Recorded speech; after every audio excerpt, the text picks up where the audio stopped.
So I think we saw that today in the presentation, that actually this large number of patients can give answers to new questions, like especially the combination in acute myeloid leukemia, the question of combinatory mutations like co-mutations or free mutation, what impact does it have on survival or treatment success.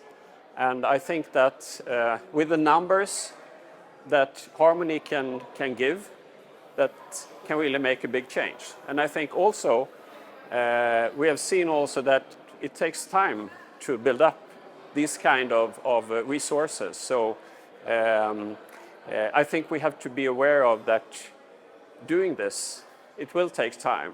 And but we can now, I think, see the effects and the scientific impact of this kind of large cohorts.